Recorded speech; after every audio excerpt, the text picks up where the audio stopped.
Hey guys, what is up? Today I come to you with my weekly review of Sakamoto Desu, and in this week's episode, episode 3, if you guys realize, each episode has at least two stories in one episode. So I'm guessing when I looked up Sakamoto Desu, I know there's a manga, so I'm guessing they're trying to do it in a way that it could catch up to the manga, or probably the manga is set up like that. I never read the manga, so I can't say. Possibly the manga has like two different stories for one chapter, something of that sort, and the anime is following the same path as the manga. But either way, the first half of the episode deals with this third year by the name of Maruyama, who basically rules over anybody that's second year and anybody that's younger than him in their school. And also we see another character who I hope they continuously show in every single episode. I like to call him the second um hot guy of the series right after Sakamoto, by the name of Hayabusa, who is a second year, and he basically tells some of the underlings who are first years what to do. And he seems like a pretty cool, relaxed character. Now, Haruyama, he tries to go about the thug, the Yankee look with the dyed hair and that type of fancy shirt, and he, trying to look tough and intimidating while ordering the younger students around to do his biddings.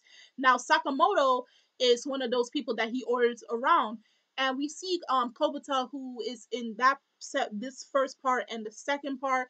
And as we know, Kobata, he was bullied in last week's episode, but we see that after him getting help from Sakamoto, he is very more comfortable and more sure of himself. And we see that he and Sakamoto actually have a really good relationship with each other. It seems they gotten pretty close after that last encounter. So he's telling Sakamoto, you're becoming an errand boy for this guy, and Sakamoto's like, no, I'm just doing something because by Maruyama's words, it's helping him to grow and become a better person.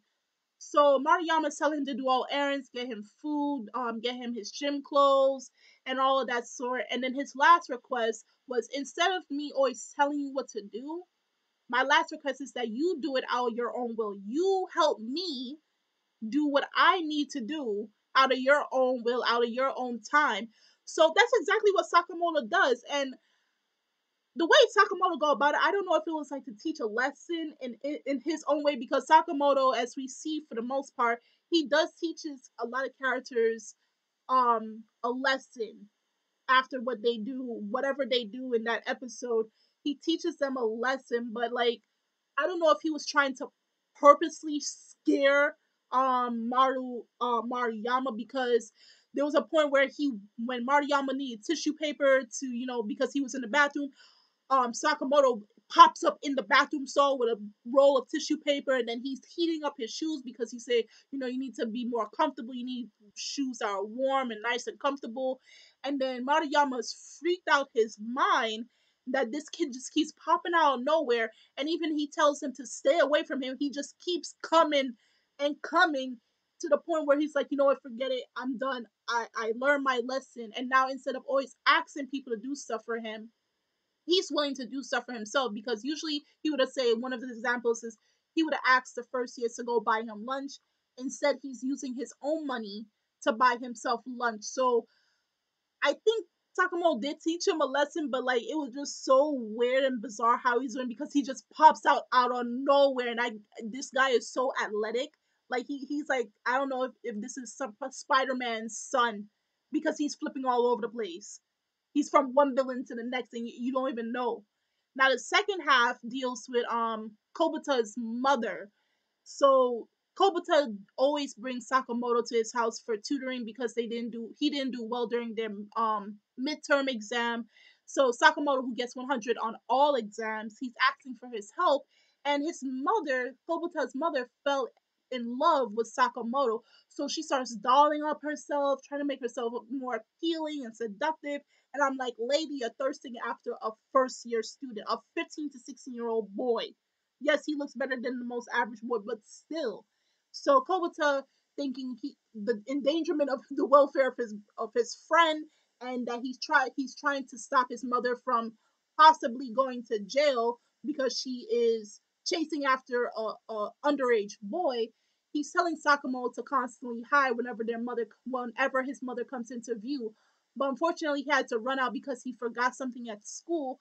So he gives Sakamoto his phone, and Sakamoto is hiding all over the place. The part that had me cracking up for the longest part was when Sakamoto decided to hide in the washing machine. Now, when that part had me cracking up, like, who the heck? Like, I would never think to hide in the washing machine because you never know if somebody decide, oh God, I'm gonna go wash some clothes this time. So he's hiding in there, and in order to stop her from pursuing him. We saw where she was watching like a K drama romance movie, and actually the character that was in there resembles Sakamoto. Actually, they look exactly alike, minus the glasses. So what Sakamoto does is he takes his video camera and videotapes himself. And just before she catches him, it looks like he goes through the television and she's speaking to him, but she's actually speaking to a videotape play of him talking to her and tell her, I can't see you because if I touch you, I'll disappear, something of that sort. And basically, her love ends in a tragedy.